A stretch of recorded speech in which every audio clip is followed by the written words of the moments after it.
Hey fam, welcome to another episode of Good, Bad, and Ugly about real estate with Jose. I have another guest for you today, Luke, who's a new friend of mine. Woo! How you doing, Luke? Doing well. Thanks so much for having me on. No, thanks for coming. I know you're a busy man, and I appreciate you taking time for us, for me and the audience. So Absolutely. everybody, this is a kind of a twist episode for you. I'm usually bringing in people who are actively involved in real estate and sharing their story, but Luke kind of brings a different aspect of real estate. He is a wealth strategist, and I'm going to let him tell you exactly what he does and how he does it, and how you could benefit from knowing somebody like him. And so I'm not stealing his thunder. I'm just going to kind of turn it over to you, and you can start talking. So Luke, you got the stage, bud. Yeah, appreciate it. Yeah, the one thing I do want to mention is the focus of real estate. Number one, historically has been phenomenal, right? As you well know, there's many ways of building wealth throughout real estate, right? But then, what are some things to keep an eye out of? Number one, to be wary of. But also, how do you structure a portfolio in a way where longer term it's the most beneficial? So when I'm working with my clients, I'll tell you exactly what I do in the position that I have. But I'm the senior vice president and wealth advisor at SteelPeak Wealth. My office is in Beverly Hills. Our headquarters is in Woodland Hills, Los Angeles. And it's so funny because since growing up, I never even read storybooks. I literally hated storybooks because I always wanted to learn.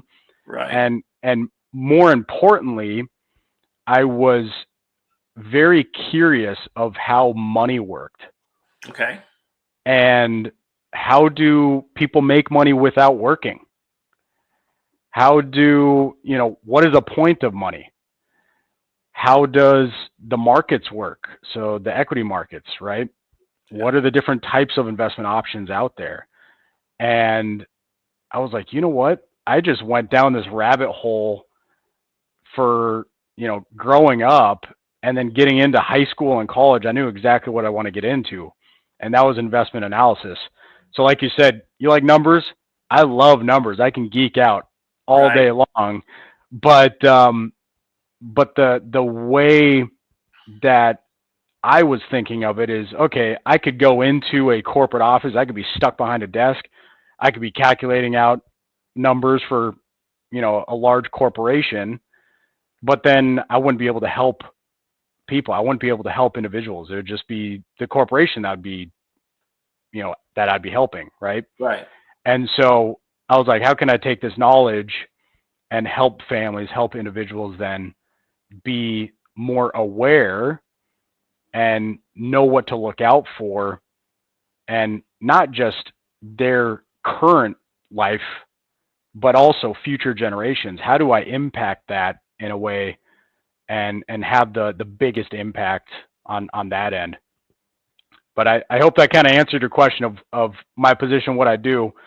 And then there's a couple things that I want to mention as well, kind of what puts us apart. When I'm working with clients, I'm looking at the full entire spectrum of their finances. Sure. So very much comprehensive. So we want to look at the assets, the debts, right? So we want to look at financial planning. How does that look? A very important question is, what number do I need to have in order to retire? Literally, I get that all the time. I'm like, okay, there's a lot of elements within that we need to break down. No kidding. Because there's what are the expenses? What is the time frame? What if inflation stays lifestyle? Yeah, exactly. How much are we spending each year? Right? What are the payments that you need to keep up with? Right? Right. And what are the different tax strategies that you can do to minimize how much we're giving away to the IRS? Right? And so, looking at financial planning, the investment management side of it, estate planning, tax planning, right? We have all of that in-house, of which we help our clients in. And one of the main majority of our clients' assets is actually in real estate. Very high net worth clients that own a bunch of different properties, but then they also have another piece where, okay, what can we do with this as well, right? So the way of minimizing the risk, but then also diversifying the portfolio. And what's interesting too is even when we're implementing our equity strategies, our stock strategies, we actually look at it in a way of real estate. Now, as an example, you know, we like Apple. Apple's a great company, just as an example. So what we do is we say, okay, we like Apple for the long term, but what we're going to do instead is sell covered calls on the Apple shares that are held. Right. You need to explain that to people because they're not going to understand that term. Yep. So, in other words, we are, let's say you own a 6-unit apartment building, right? Okay. There's 2 ways to make money on that apartment building: the appreciation and the value of that property, right? Yep. And secondly, the tenants, right? I'm assuming that you would want to rent that out. Absolutely. You wouldn't want to keep it vacant, right? So those are the 2 ways of making money off of that property. With our option strategies, Apple is kind of like the property, okay, where we have no control over whether or not it goes up, down, sideways. Long term, we're looking for that appreciation. Now, in the meantime, though, we're selling options on a monthly basis, generating that income, generating that monthly rent from owning Apple. So we're not solely reliant on just the appreciation. We're able to have that consistent cash flow. And so with our clients, we say, okay, how do we build out a portfolio that's still generating cash flow? Okay. There's the traditional ways. You have dividends from owning stocks, so receiving that revenue. Right. You have the other traditional way of owning a bond, so you're receiving that coupon, right? That's a traditional way of generating cash flow. But then you have options. With the options piece of it, you have the sell side of options. So that's what I just mentioned. We're generating that income. Right. And you have the buy side of options. Buying side, extremely aggressive, very speculative. All right. I'm gonna try to pretend like I know what I'm talking about here. So, because I know like that much about options. So do you guys buy both sides, the long and the short of options, so that way you're making money no matter what it does? Is that how you look at it, or no? So there's a couple. The majority of our strategies is we're selling options. Mm-hmm. So whether we're selling a call option above the current price, right? So, you know, as an example, I know I brought up Apple, so I'll just bring up where it currently is at right now. 241 is where Apple's at right now. So let's say, as an example, we sell the call option at 250, right? So it's above where it currently is at. Right. So meaning we have the obligation to sell Apple if it reaches 250. Okay. Now, because we have that obligation, we generate that cash flow. When we sell that option, that is actually income that comes into the portfolio, and we don't have to give it back solely because we're waiting until expiration. So that is when we sell the call above the current price, then we would sell at that time. Okay. Now, the other end of it, so you have a call and you have a put. The put is where we would sell it underneath the current price, as opposed to actually owning those shares initially. We would say, you know what? We like Apple. We don't want to own it at 241. Let's be more on the conservative side. Let's sell the put at 230. If it drops to 230, then we're okay with buying it, right? We would have that obligation to buy at 230.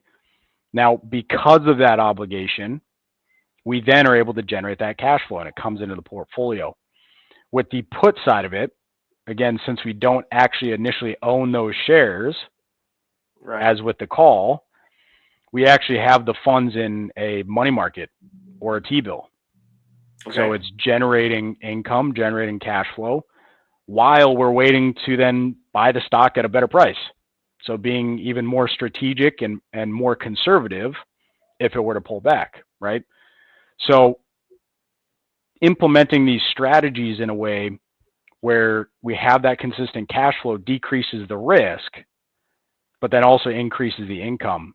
So especially, I mean, we're right in line with many of the professionals out there that say, okay, don't invest unless you have cash flow. Right. Right? Because that's something that you can take advantage of. When you invest in real estate, you have that income, right? That's the whole reason of investing in real estate, right?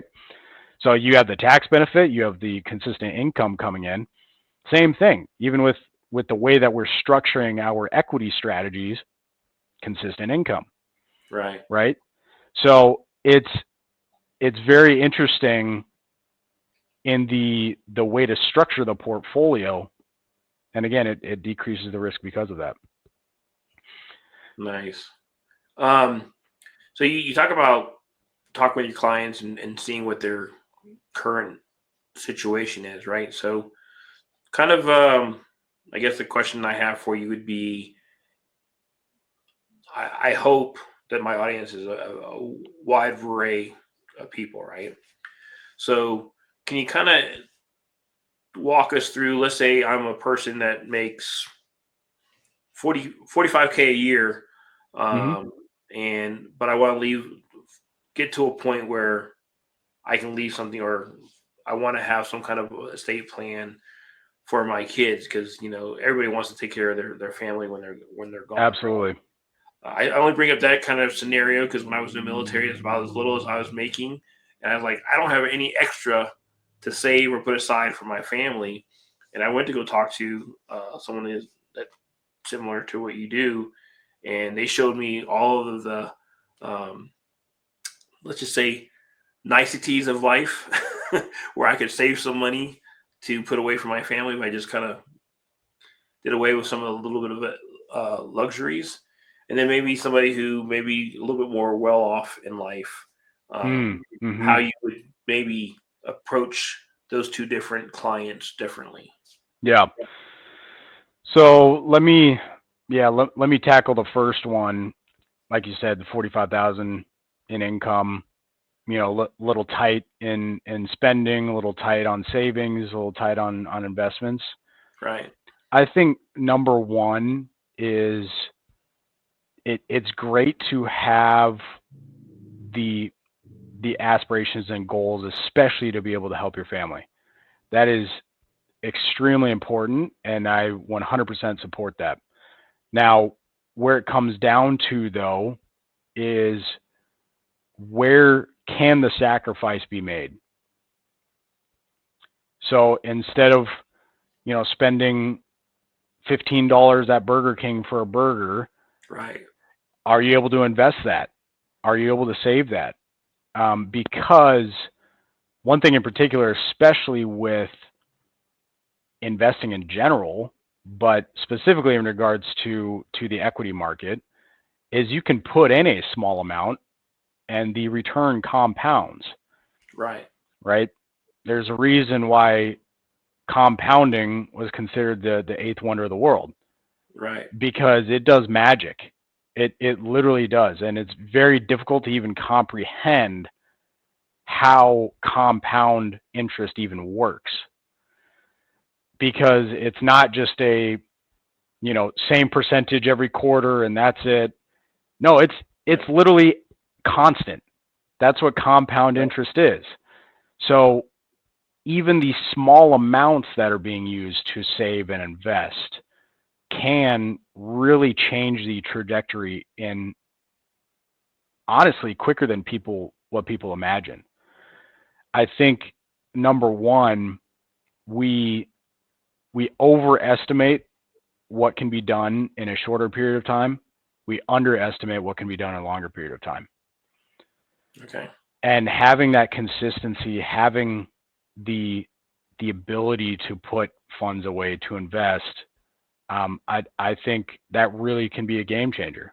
And that just comes down to, okay, how can we set up a budget? How can we set this up in a strategic manner where over that long term, it'll be the most benefit for that.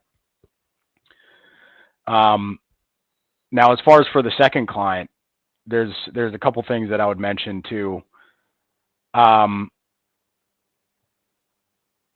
Especially with passing down to the next generation, there's a few things to consider.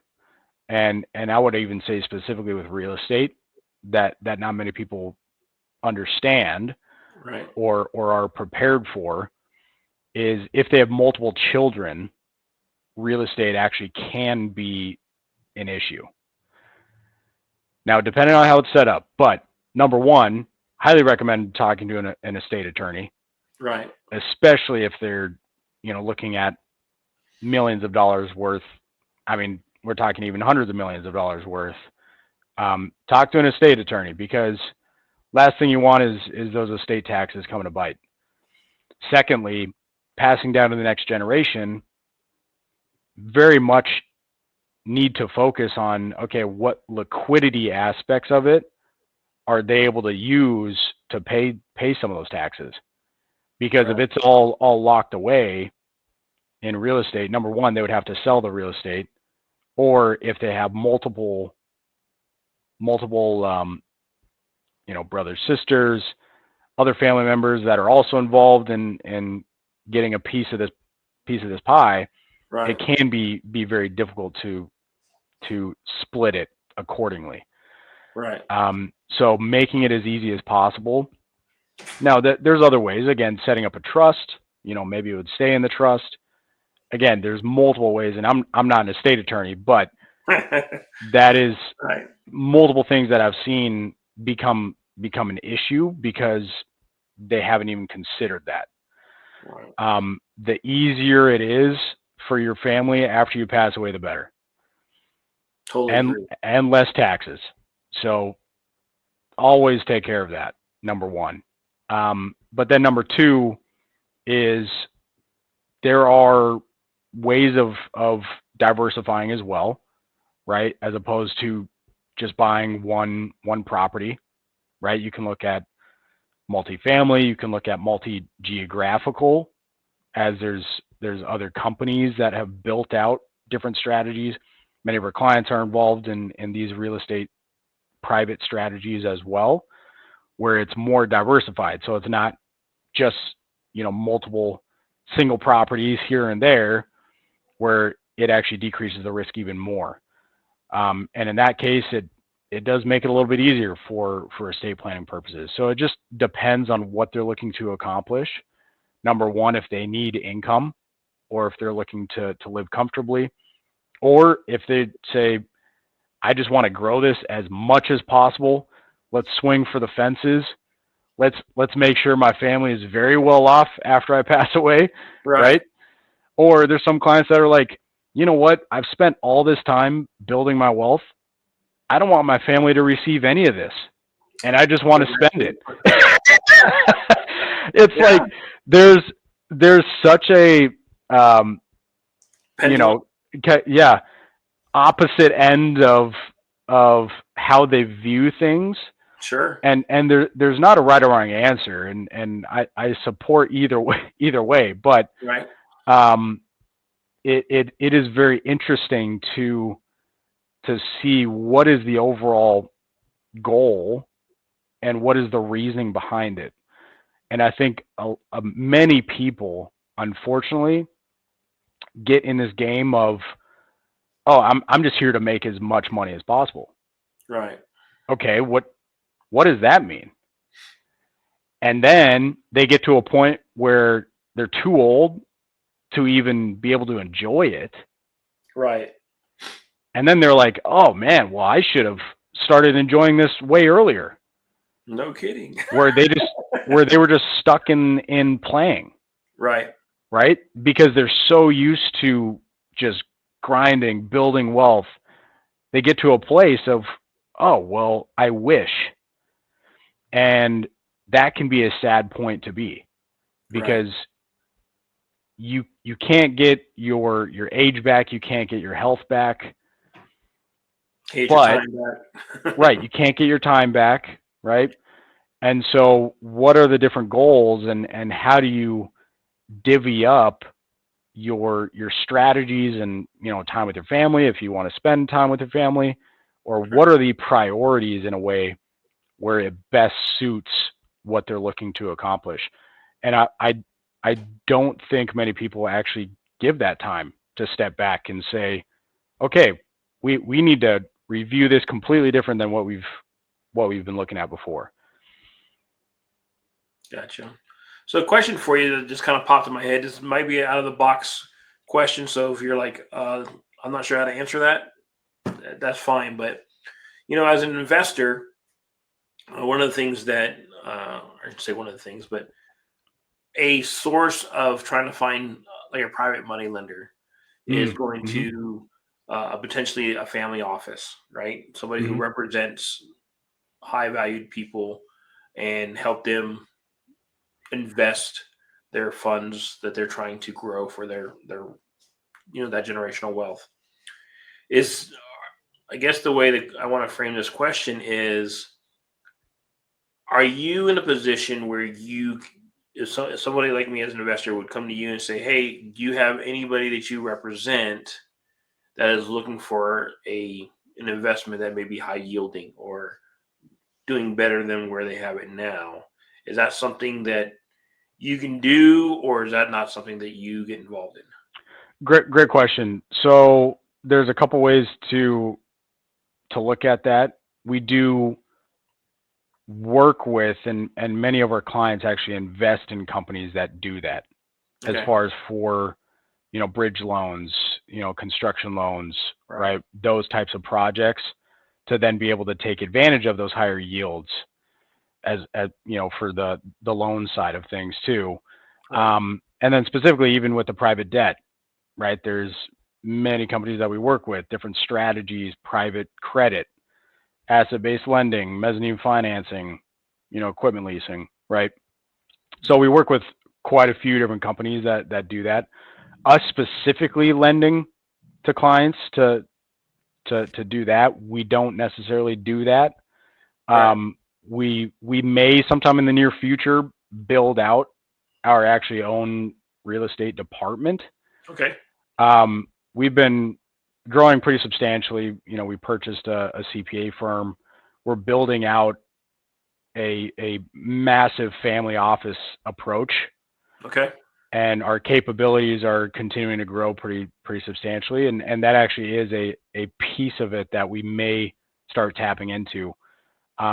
Another piece, even right now, just as as an investment opportunity, is private sports fund that we actually have in house. Okay. And so owning franchisees.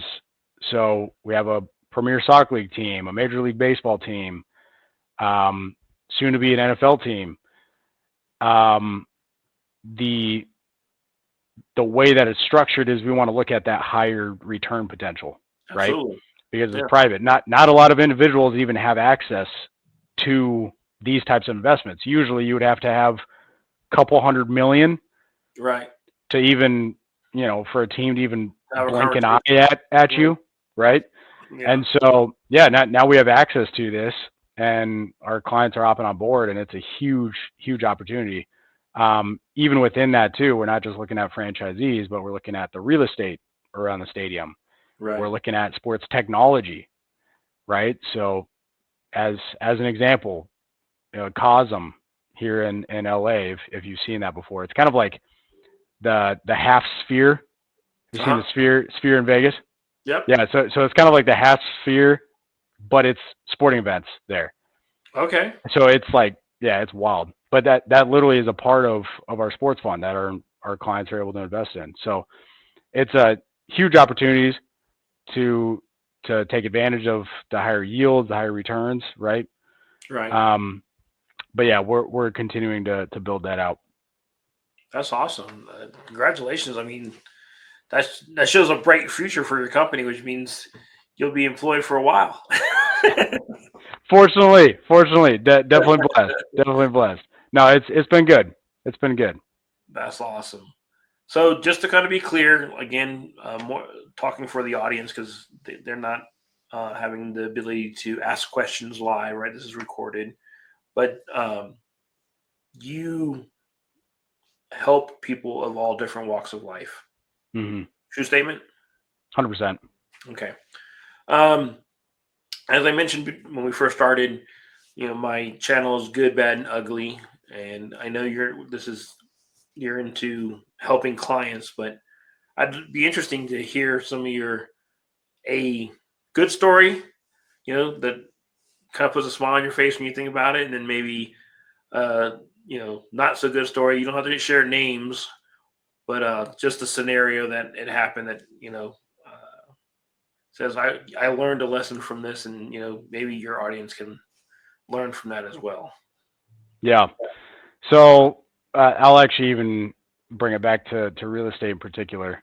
Okay. There is, geez, I actually have multiple. So let me start off with this one in particular. It's very interesting. This one client owns his own building, and he's a doctor. Okay. I don't actually know the specific type of doctor, but I know there's all sorts of different doctors out there.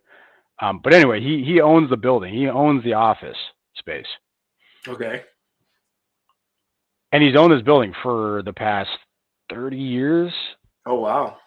Yeah, and it's in Beverly Hills, and the way that it's set up, his practice is actually not profitable. Interesting. But he loves working so much. Right. So back to the whole thing of, staying in the game just to play the game. Right. So the income is negative. The family in the practice. Okay. Yep. The family is very much worried about, number one, his health. But then number two, him even being able to come for a profit over a long period of time, right? I mean, we're talking about a doctor's office. This isn't just a tire replacement company. Right. So we're talking about some serious things that we're looking at, and as far as for his family, they're very worried about how long he can continue to go about this. And he will not sell his practice, and he will not sell his property. And the family's very worried about what to do and what that even looks like. And so they're kind of just stuck. But that kind of falls into a second client scenario where the son actually invested in real estate, was holding it for quite some time. It actually done really well, has received phenomenal income, has had that consistency, able to use it tax efficiently. Right. But then he needed cash, and it was not liquid. Right. And he even looked at, doing a refinance or HELOC. Right. And it, anyway, long story short, he had a very difficult time getting access to pretty much any cash, and he needed it bad. So it's kind of looking at both of those scenarios. I would say just keep in mind, for not just right now, but over the long term, of what may be needed, because you never know what will come up. Sure. But then a positive, as mentioned, the way and if investing well and methodically, it can be extremely beneficial. specifically in regards to income, right? Using the depreciation of real estate Right. is a massive component of it, and having someone else pay off the mortgage, right? Right. So it can be a very good component within the portfolio then to help the overall picture and financial wealth, right? Yeah, I want to interrupt you real quick because I'm gonna lose my thought if I don't. So going back to your first client, the Mhm. doctor, is this a office space, this building that he Mhm. owns? Mhm. So kind of probing a little bit here, Mhm. is he unable to rent out the other office space in that building for him to let that rent of the office space kind of supplement his practice income? Or does he just not want to do that and just want to be the solo bird in this building? Yeah, I believe there's actually an empty office space in there Okay. that he's been having a hard time renting. Um, and then for where he's at, I don't know, he just doesn't see a Yeah. need to sell it You for. know, I know a couple of doctors and some of them, they just don't have the good business sense. They're great doctors, right? But when it comes to like running a business, that's not their forte, right? Yeah. They have the great bedside manner. They know their stuff as a doctor to treat people, but the staying out of the red and staying in the black and making a profit to quote unquote make a living off of is not something that they know how to do.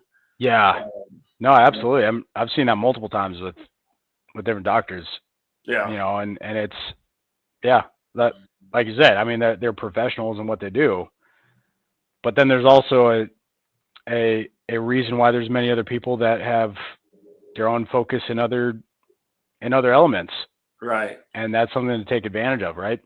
Same absolutely, thing with me. I would never do my tax filing, not because I can't, right, but because there's a professional who does it better. and knows more. It knows way more. Yeah, Yeah. So why would I do the tax filing if there's other people out there that love doing it and are way better than me? sure, Right? yeah. It's funny that you bring that up because in real estate, as you succeed, I guess is the best way of putting it, right? You start acquiring more properties, you start making more income and cash flow. You know, tax deferment or mitigation, I guess is another way of putting it, becomes very important part of the business to make sure that you stay profitable. And so I was at a convention one time, and the person that was on stage says, "Yeah, I just spent $8,000 on my CPA, and we're all, are you kidding me? Why would you spend that much?" And he goes, "Well, let me tell you a story."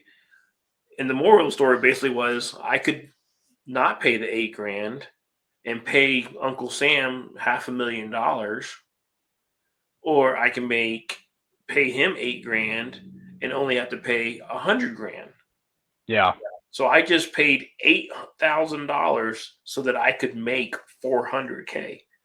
Now, Yeah. who in this audience wouldn't do that? And everyone's like, "I do it, I'll do it," right? So the mind shifts change just in that little scenario of um, putting things in perspective, right? How Absolutely. important having somebody who knows or is an expert in that field, how much they can save you. Right. Right. So And definitely the downside of that is, yeah, it's really focusing on the pennies right, as opposed to looking at the dollars, really. yeah, Like what is the overall value? Because the majority of time when that's an issue is sure, they're solely looking at the cost right, as opposed to what is the benefit and what is the value of this investment. right, So very well, um, I mean, especially with business people, with managers, they know that any expense, they don't call it an expense, they call it an investment right, because they know what the value will be after that money is put in. Right. right? Now, the other side of it, if it's, okay, what does this cost? What is this expense? Right. They're not looking at the full picture. And it can be very debilitating because of that view. Right. Yeah. Yeah. So one last question, and I'll let you get back to your busy schedule. Um, Somebody who is aspiring to take care of their family, when would you say is a good time for them to seek out somebody like you to help them evaluate their position, their situation, so that they can figure out the best path forward, or devise a game plan so they can start on the journey to their generational wealth that they're trying to create. Absolutely. Yeah. So one thing that I even bring up is if you have to wait to do something, you Right. won't do it. Sure. Meaning, I'll do this when. Right. I'll do this when, right? Where it Yeah. just pushes it off. Majority of time, you won't. Because there's, number one, there's not a defined time of when you can really sit down and start focusing and being intentional about this. Right. And even if someone were like, okay, I'll do that when I make 150,000 a year, or I'll make 200,000 a year, then I'll do it. Right.